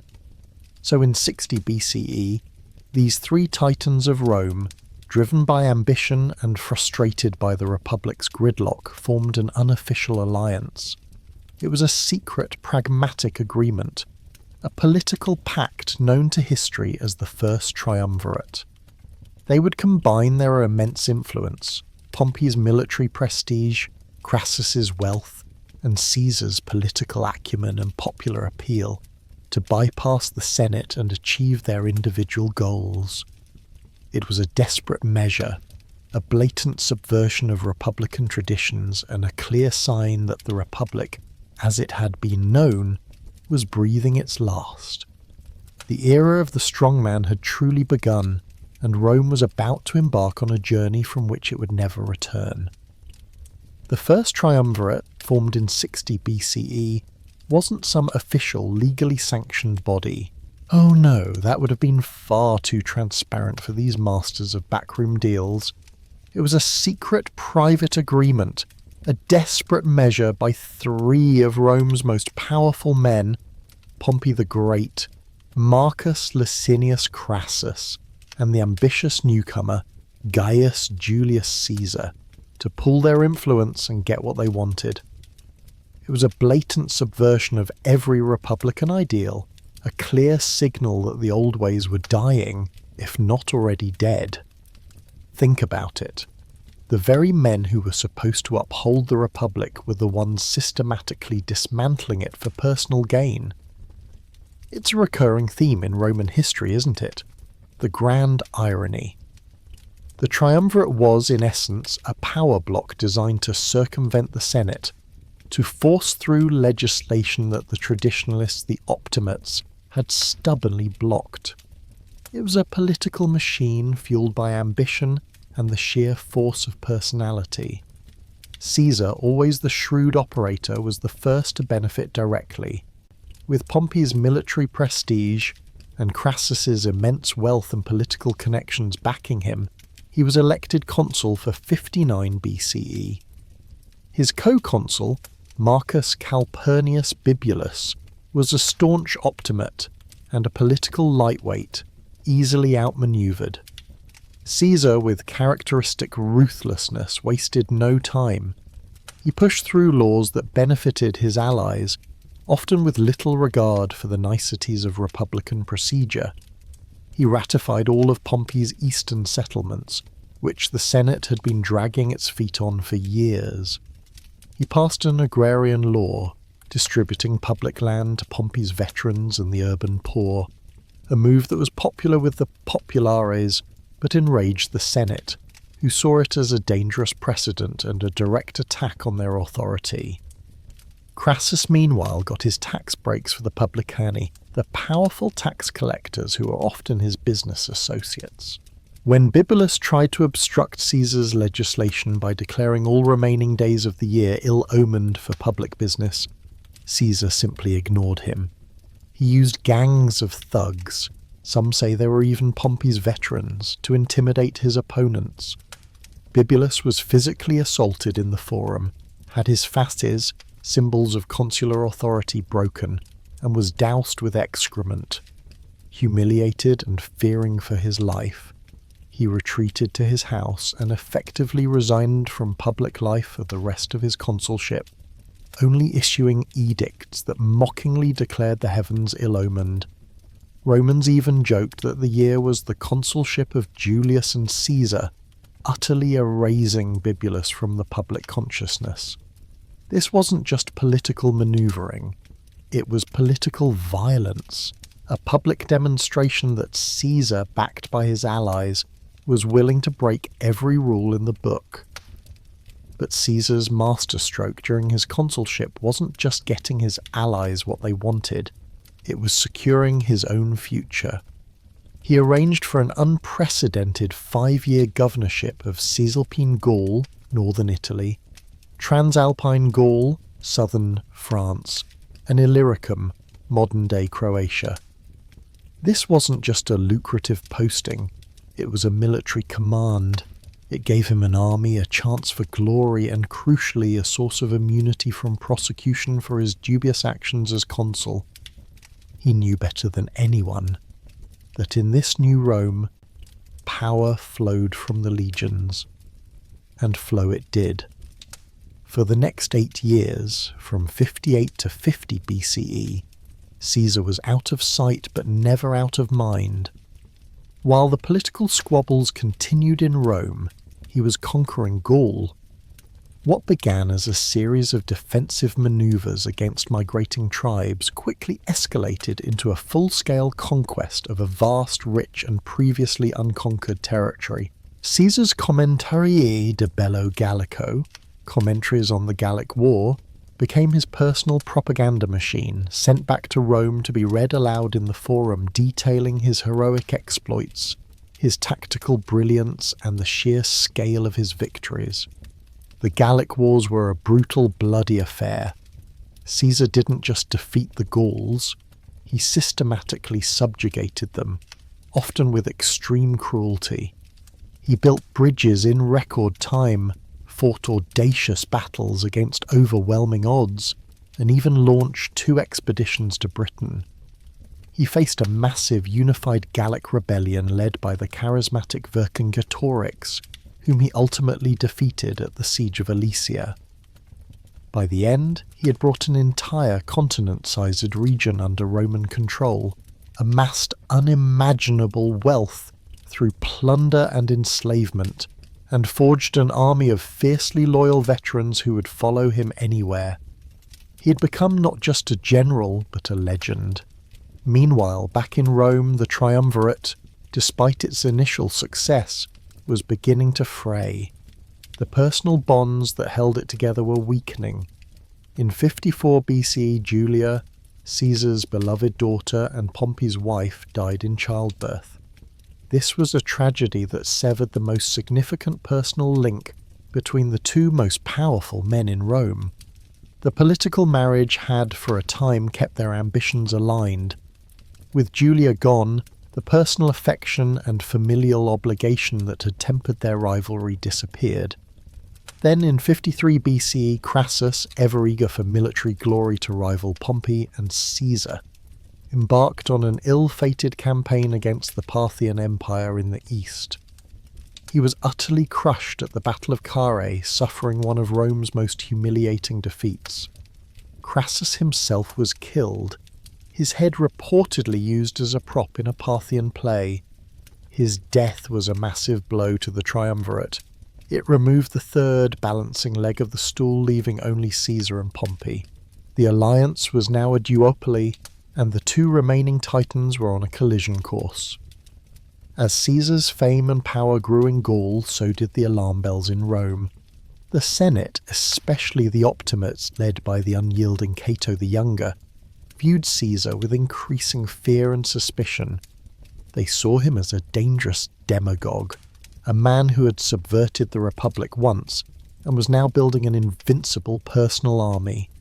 Ironically, they began to turn to Pompey, the very man who had helped Caesar rise, as the saviour of the Republic. Pompey, for his part, was growing increasingly jealous of Caesar's popularity and military achievements. He had been given extraordinary commands in Rome to deal with civil unrest, which further cemented his position as the city's protector. The political situation spiraled. The Senate, now effectively aligned with Pompey, began a concerted effort to recall Caesar from Gaul and strip him of his command before his immunity from prosecution expired. They wanted him to return to Rome as a private citizen, vulnerable to charges for his actions as consul and throughout the Gallic Wars. Caesar, of course, knew this was a trap. He demanded the right to stand for consul in absentia without being physically present in Rome, or, failing that Pompey also lay down his extraordinary command. The Senate refused, issuing an ultimatum. Caesar must disband his army by a specific date or be declared an enemy of the state. This was it, the moment of truth. On January the 10th, 49 BCE, Caesar stood on the banks of the Rubicon River, a small stream that marked the boundary between his province of Cisalpine Gaul and Italy proper. To cross it with his legions meant an act of war against the Republic itself. It was a sacrilege, a violation of centuries of tradition that forbade a general from bringing his army into Italy. He knew the stakes. He paused, reportedly saying, "Alea iacta est," the die is cast. Then he crossed. The crossing of the Rubicon plunged Rome into civil war, a conflict that would rage for the next 4 years and ultimately decide the fate of the Republic. Caesar's speed was legendary. Pompey and the Senate, utterly unprepared for his audacity and rapid advance, abandoned Rome and fled to Greece, hoping to raise an army from the eastern provinces. Caesar, rather than pursuing them immediately, first secured Italy, then marched west to confront Pompey's legions in Spain, defeating them with surgical precision. The decisive clash came in 48 BCE at Pharsalus, in Greece. Despite being outnumbered, Caesar's veteran legions, honed by years of campaigning in Gaul, utterly routed Pompey's forces. Pompey himself fled to Egypt, seeking refuge with the young pharaoh Ptolemy III. But the pharaoh, hoping to curry favour with the victorious Caesar, had Pompey assassinated as he stepped ashore, presenting Caesar with his rival's head when he arrived. Caesar, ever the showman, was reportedly horrified by the act, seeing it as a desecration of a fellow Roman and a great general. He lingered in Egypt, becoming entangled in the dynastic struggle between Ptolemy and his sister Cleopatra VII, eventually siding with Cleopatra and securing her throne. This dalliance, though politically astute, also produced a son, Caesarion, further complicating his personal and political life. Caesar then spent the next few years meticulously hunting down the remaining Optimates, who continued to resist him. He defeated Cato the Younger and Metellus Scipio in Africa at the Battle of Thapsus in 46 BCE, and then, in 45 BCE, he crushed the last remnants of Pompey's supporters, led by Pompey's sons, at the Battle of Munda in Spain. The civil war was finally over. Caesar returned to Rome as the undisputed master of the Roman world. He was now, in all but name, a monarch. The Senate showered him with honours and titles, dictator for 10 years, then dictator perpetuo, dictator for life. He held multiple consulships, wore the purple toga of a triumphing general, sat on a golden chair in the Senate and had statues erected in his honour. He even allowed a cult of his deified person to begin. He initiated a vast programme of reforms. He reformed the Roman calendar, which we still use as the basis for our own, distributed land to his veterans, relieved debt, embarked on ambitious public works projects, extended Roman citizenship to many in the provinces, and even increased the size of the Senate, filling it with his loyalists. Caesar was a brilliant administrator, a visionary leader, and a man of immense charm and intellect. But his actions, however beneficial some of them might have been, were fundamentally anti-republican. He openly disregarded senatorial authority, centralized power, and seemed to be moving inexorably towards kingship. For many Romans, especially the traditionalist senators, the Republic was not just a system of governance, it was an identity, a sacred trust, passed down through generations. To them, Caesar was a tyrant, a destroyer of liberty. A conspiracy began to form, driven by a mixture of genuine republican ideals, personal grievances, and a profound fear of Caesar's ambition. The leaders were Gaius Cassius Longinus and Marcus Junius Brutus, a man Caesar loved like a son and had showered with favours. They believed that by eliminating Caesar, they could magically restore the Republic to its former glory. It was a naive and ultimately tragic miscalculation. On the Ides of March 1504 BCE, Caesar walked into the Senate house ignoring omens and warnings. There he was set upon by the conspirators, stabbed 23 times, and fell at the foot of a statue of his old rival, Pompey. His last words, famously, were perhaps "Et tu, Brute?" "You too, Brutus?" a testament to his shock and betrayal. The assassins, believing they had saved the Republic, marched into the Forum, holding aloft their bloody daggers and proclaiming liberty.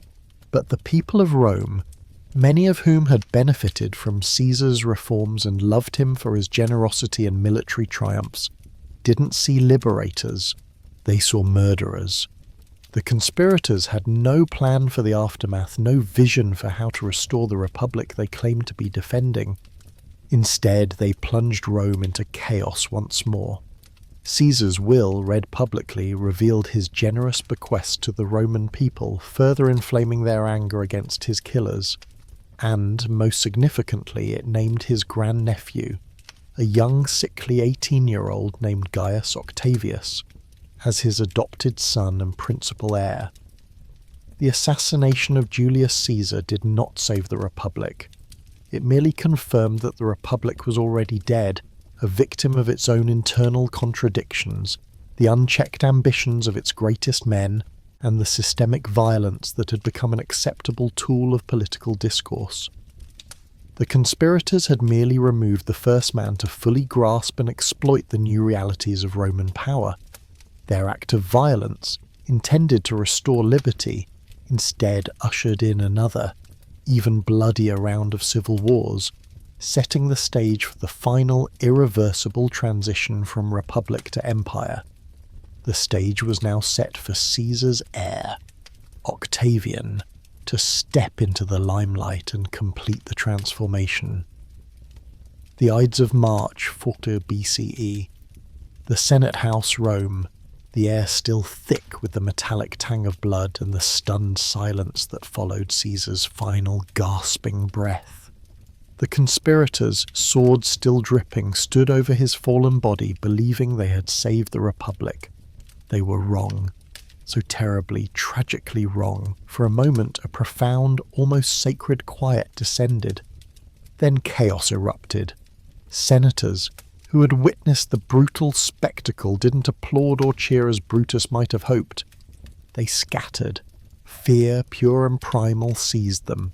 They fled the Curia, bursting onto the streets, babbling of murder, of tyranny, of the Republic's death. Or perhaps its rebirth. No one knew which. Brutus, with Cassius and the other conspirators, emerged from the Senate house, their faces grim, their hands stained. They raised their bloody daggers, shouting, "Liberty! Republic!"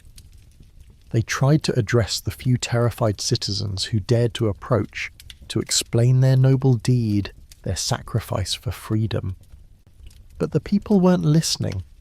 They were confused, then angry, then afraid.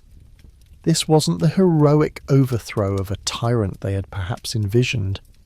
This was a brutal assassination, a sacred space violated, and the death of a man many of them loved, a man who had brought them land, grain, and hope. Think about it. Caesar had been 14 years in power, A decade of that as the dominant figure in Rome. He wasn't just a general, he was a popularis champion, a benefactor to the masses. The conspirators, largely optimates, who saw him as a threat to their traditional power and the Republic itself, had utterly misjudged the public mood.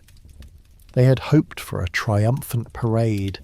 Instead, they got a city gripped by terror and uncertainty. The conspirators, realizing their mistake, retreated to the Capitoline Hill, barricading themselves, pondering their next move. The city, meanwhile, descended into a tense, volatile calm. Shops closed, streets emptied. Everyone waited, holding their breath. Who would act next? That question was answered, in part by Marcus Antonius, Mark Antony. Caesar's loyal general, his co-consul, and a man of immense ambition and charisma. He had been lured away from Caesar just before the assassination, a deliberate distraction by the conspirators. Now, hearing the news, he first hid, fearing he was next. But Antony was no coward, nor was he foolish. He quickly realized the power vacuum. He was, after all, a sitting consul, and he had Caesar's legions, Caesar's veterans, and Caesar's immense popularity among the common people on his side. Antony moved swiftly. He secured Caesar's papers, his treasury, and crucially his will. He offered the conspirators a truce and amnesty which they, in their desperate position, accepted. A fragile peace was declared, but it was a peace built on sand.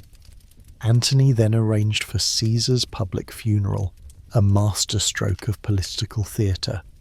The funeral took place in the Forum, a grand spectacle designed to stir the emotions of the Roman populace. Caesar's body, or perhaps a wax effigy of it, was displayed, wounds and all. Antony, standing before the grief-stricken crowd, delivered a eulogy so powerful, so manipulative, that it would echo through history. He spoke not of Caesar's tyranny, but of his generosity, his love for Rome, his military genius. He read aloud Caesar's will, revealing that Caesar had bequeathed a substantial sum of money to every Roman citizen and left his magnificent gardens across the Tiber to the public for their enjoyment. Can you imagine the uproar? The people, already mourning, now learned their beloved leader had also been their greatest benefactor. Antony then dramatically pointed to Caesar's blood-stained toga, recounting each wound, each betrayal. He didn't have to explicitly name the assassins. The implication was clear. They were not liberators. They were murderers of a generous, heroic man. The effect was instantaneous and explosive. The crowd erupted into a frenzied mob howling for vengeance.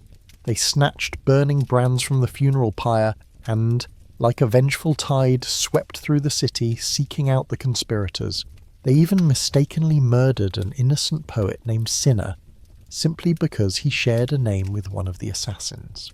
Brutus and Cassius, along with their co-conspirators, fled Rome for their lives, their dream of a restored republic shattered by the very people they claimed to have liberated. But Antony's triumph was short-lived, or rather, it was immediately complicated. Caesar's will contained another bombshell. He had adopted his 18-year-old grandnephew, Gaius Octavius, as his son and principal heir.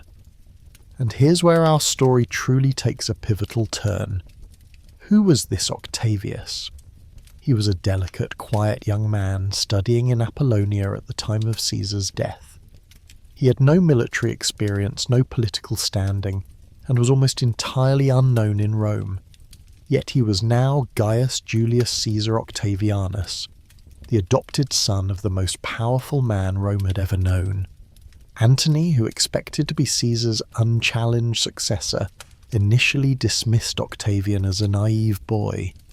He tried to brush him aside to keep control of Caesar's inheritance and his legions, but Octavian, despite his youth and frail appearance, possessed an iron will, a shrewd political mind, and an uncanny ability to read people and situations. He understood the immense power of Caesar's name, and he was determined to claim his inheritance, financial and political. He arrived in Rome, a boy amidst seasoned politicians and hardened generals, and immediately demanded his inheritance. When Antony, who had already spent much of Caesar's treasury, stalled, Octavian began to sell off his own family assets to pay the legacies Caesar had promised the Roman people. This act of self-sacrifice, fulfilling Caesar's promise where Antony had failed, instantly endeared him to the populace and, crucially, to Caesar's veterans. They saw in him not just Caesar's heir, but Caesar himself, returned. The political landscape fractured further. Cicero, the great orator and staunch defender of the Republic, saw in Octavian a potential tool to counter Antony, whom he now vehemently opposed. Cicero, in a series of fiery speeches known as the Philippics, denounced Antony as a tyrant and a threat to the Republic, inadvertently boosting Octavian's standing. A strange, uneasy dance began between Antony and Octavian.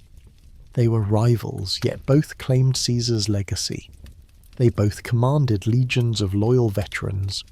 The Senate, desperate to avoid another civil war, tried to play them against each other, offering Octavian an illegal command against Antony. But Octavian was no fool. He quickly saw through their manipulations. The Republic, as a functioning entity, was dead. It was merely a corpse being picked over by vultures.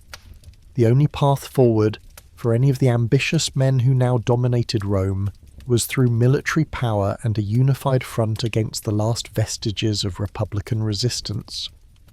So, in 43 BC, near the town of Bononia, modern Bologna, a new terrifying alliance was forged, the Second Triumvirate. Mark Antony, Octavian, and Marcus Aemilius Lepidus, another of Caesar's generals, met to carve up the Roman world and eliminate their common enemies. This was no informal pact like Caesar's First Triumvirate. This was a legally constituted body, the Triumviri Rei Publicae Constituendae, triumvirs for the restoration of the Republic. The irony, of course, was that they were systematically dismantling any hope of its restoration. Their first order of business was to raise funds and eliminate political opposition, and they did so with a brutality that dwarfed Sulla's prescriptions. Lists were drawn up, hundreds of senators, thousands of equites, whose names were posted publicly. To be on these lists meant death, and your property confiscated. Rewards were offered for their heads, even to slaves who betrayed their masters. No one was safe. Families were torn apart, fortunes seized, and the streets of Rome once again ran red with blood. Among the most famous victims was Cicero, whose eloquent tongue had so often railed against tyrants. Antony in particular sought his death, and Cicero's head and hands were famously displayed on the rostra in the Forum, a chilling message to anyone who dared oppose the new regime. This wasn't just about eliminating enemies, it was about consolidating power and funding the massive war machine they would need to face the remaining conspirators. Brutus and Cassius, remember, had fled to the east, where they had raised formidable armies, drawing on the wealth and resources of the Roman provinces there. They saw themselves as the last hope for the Republic. The triumvirs saw them as traitors who had murdered their father figure. The inevitable clash came in 42 BCE at Philippi in Macedon. It was a massive engagement, two separate battles fought weeks apart, involving perhaps 200,000 men. On one side stood the forces of the triumvirate, Antony and Octavian, united for the moment by a common enemy. On the other, the armies of Brutus and Cassius. The first battle was inconclusive. Cassius was defeated by Antony, and, believing Brutus had also lost, committed suicide. But Brutus, in fact, had routed Octavian's forces. It was a confused, brutal affair. Weeks later, the Second Battle of Philippi unfolded. Antony, the more experienced general, once again led the charge with devastating effect. Brutus's forces were decisively defeated. Seeing all hope lost and refusing to be captured, Brutus followed Cassius's lead and took his own life. The last of the liberators was dead. Philippi marked the definitive end of the Roman Republic. With the conspirators eliminated, there was no longer any organised opposition to the triumvirs. The men who had dared to strike down Caesar, believing they could turn back the clock, had instead sealed the Republic's fate. They had removed the dictator Perpetuo, only to replace him with 3 men, legally endowed with virtually unlimited power, whose only remaining obstacle was each other. The Roman world was now divided. Antony, the seasoned warrior and charismatic leader, took control of the wealthy East, where he would soon encounter the mesmerizing Queen Cleopatra of Egypt. Octavian, the young, shrewd politician, returned to Italy, facing the monumental task of settling Caesar's veterans and consolidating his power in the heart of the empire. Lepidus, always the junior partner, was largely sidelined. Given control of Africa, the stage was set not for the restoration of the Republic, but for the final bloody act in the transition to empire. The question was no longer if Rome would have a sole ruler, but who that ruler would be. And the answer would come in the inevitable clash between the 2 most powerful men in the Roman world, the battle-hardened Mark Antony and the calculating, youthful Octavian. The ghosts of Caesar, Brutus and Cassius would certainly be watching. With Brutus and Cassius vanquished at Philippi, the Roman world, drenched in the blood of its own, was carved up.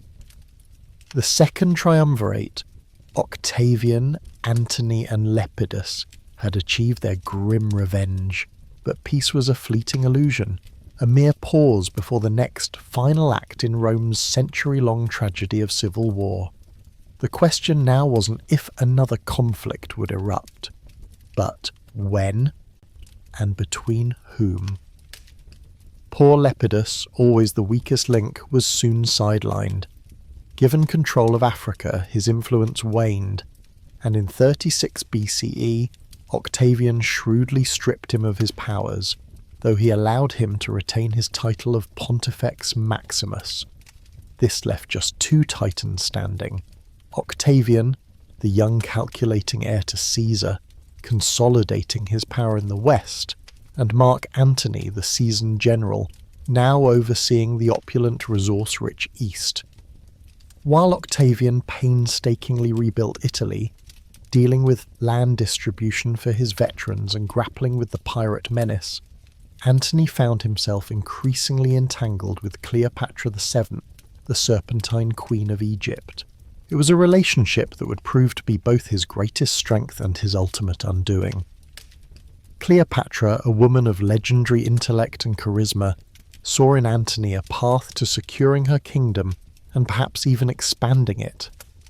Antony, for his part, was drawn to her wealth, her charm, and perhaps the exotic allure of a world far removed from the stern Roman virtues he was ostensibly meant to uphold. They had met before, of course, during Caesar's time, and the sparks had clearly reignited. Think about it.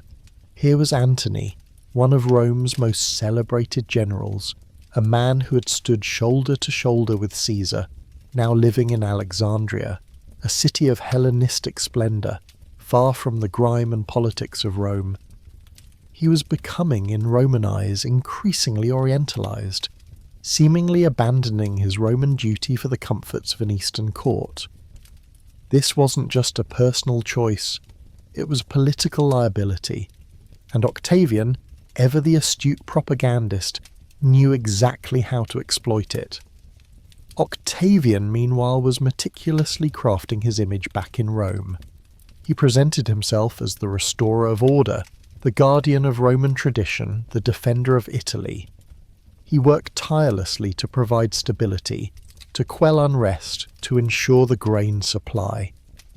He was the Roman leader, the one who cared about Rome.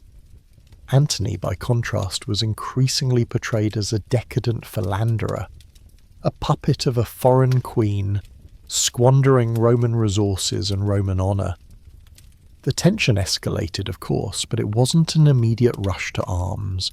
There were attempts at reconciliation, notably the marriage of Antony to Octavia, Octavian's sister, in 40 BCE. It was meant to cement their alliance, to bind them by blood, but even that couldn't hold.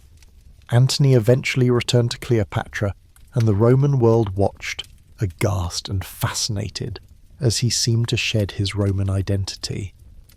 The breaking point arrived with what became known as the Donations of Alexandria in 34 BCE. Here, Antony, in a grand public ceremony, declared Caesarion, Cleopatra's son, supposedly by Julius Caesar, as Caesar's true heir, directly challenging Octavian's legitimacy. He also granted vast swathes of Roman-controlled territory in the east to Cleopatra and their children, effectively creating client kingdoms ruled by his offspring. Imagine the outrage in Rome, a Roman general carving up Roman lands to bestow them upon an Egyptian queen and her children, one of whom he dared to name as Caesar's rightful successor, above the very man who had painstakingly claimed that mantle. It was an act of political suicide, a direct affront to Roman pride and sovereignty. Octavian seized this moment with the precision of a surgeon. He launched an unparalleled propaganda campaign painting Antony not just as un-Roman, but as a traitor actively planning to move Rome's capital to Alexandria, to subjugate the proud republic to an eastern despot, and to make his foreign children heirs to the Roman Empire itself. He even managed to get Antony's will, allegedly stored with the Vestal virgins, leaked and read aloud in the Senate. The will, whether genuine or doctored, reportedly confirmed Antony's desire to be buried alongside Cleopatra in Alexandria, and bestowed vast bequests upon their children. For the Roman public, already wary of Eastern influence, this was the final straw. It confirmed their worst fears. Antony had gone native, and he was a threat to everything Rome stood for. The Senate, now largely subservient to Octavian, declared war in 32 BCE, not on Antony directly, but on Cleopatra. This was a brilliant move, allowing Octavian to frame the conflict as a defense of Rome against a foreign aggressor, rather than another bloody civil war between Romans. It tapped into deep-seated Roman xenophobia and patriotism. Antony, of course, stood by Cleopatra, effectively confirming Octavian's narrative. The showdown came at Actium, off the coast of Greece, in 31 BCE. A naval engagement, yes, but more significantly, a clash of ideologies, of destinies. Antony and Cleopatra commanded a massive fleet, but their morale was low, their strategy perhaps less unified than Octavian's. Octavian's brilliant general Marcus Agrippa outmaneuvered them. In the midst of the battle, Cleopatra's squadron, perhaps seeing the tide turn or executing a pre-planned escape, broke formation and sailed away. Antony, in a moment of utter despair and infatuation, abandoned his forces and followed her. His remaining fleet, leaderless and demoralized, was soon defeated. His land forces, after holding out for a week, surrendered. The Battle of Actium was not just a military victory for Octavian, it was a psychological one. It confirmed every accusation he had levelled against Antony, that he was weak, that he was beholden to a foreign queen, that he would abandon his Roman legions for her. It was the definitive end of Antony's political and military career. The final act played out in Egypt in 30 BCE. Octavian pursued them relentlessly. Antony, defeated, despairing, received a false report of Cleopatra's death and fell on his own sword. Though he lingered long enough to be brought to Cleopatra dying in her arms, Cleopatra, ever the queen, tried to negotiate with Octavian, hoping to preserve her kingdom for her children. But Octavian, shrewd and ruthless, had no intention of allowing her to live, knowing she would be a potent symbol of resistance and a magnificent, humiliating trophy in his triumph.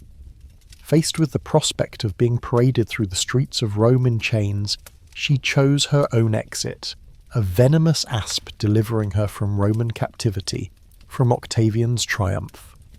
With her death, Egypt, the last great Hellenistic kingdom, became a Roman province, Octavian's personal domain.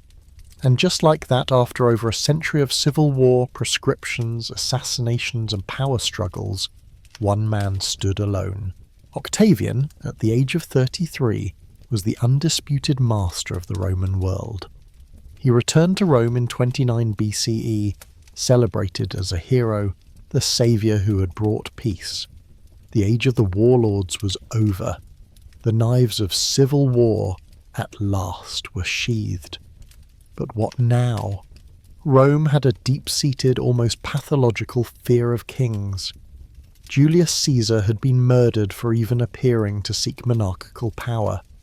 Octavian, learning from his great-uncle's mistakes, knew he could not openly declare himself king or dictator. The Republic, shattered and bleeding, still held powerful sway in the Roman psyche, even if its institutions were hollowed out.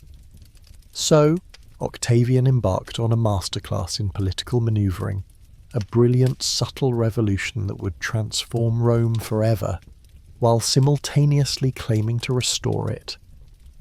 In 27 BCE, in a move that historians still debate with awe and skepticism, Octavian stood before the Senate and dramatically resigned all his extraordinary powers. He declared that the Republic was restored, that he was merely returning power to the Senate and the Roman people. It was, of course, a magnificent fiction.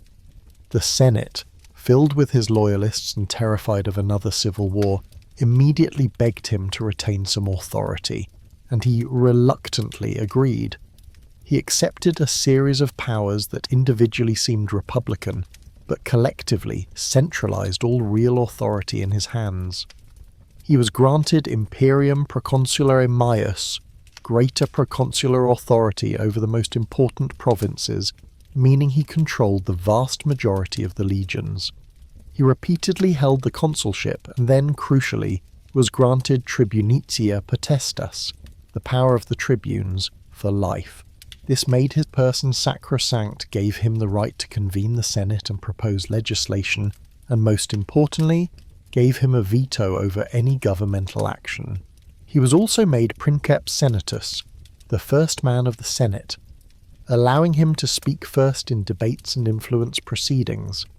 And perhaps most famously, the Senate bestowed upon him the honorific title of Augustus, the revered one, elevating him to a near-divine status. This wasn't a king. Oh no, he was careful to avoid that word. He was the princeps, the first citizen, the leading man. He maintained the outward forms of the Republic. The Senate still met, magistrates were still elected, laws were still debated. But the reality was that all power flowed from Augustus.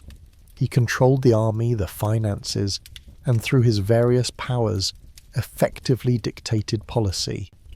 This new system, known as the Principate, was a monarchy in disguise, a brilliant solution to the Republic's terminal illness. It offered peace and stability, a strong hand to guide the state, while preserving the cherished, if now empty, traditions of the Republic.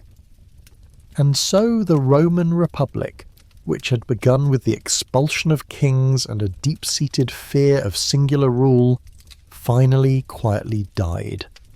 It was not with a bang, but with a carefully orchestrated constitutional charade. In its place rose the Roman Empire, ushered in by its first emperor, Augustus. The long, bloody century of civil wars was over. The Pax Romana, the Roman peace, had begun. The journey of Rome was about to enter its next, most enduring and perhaps most glorious phase.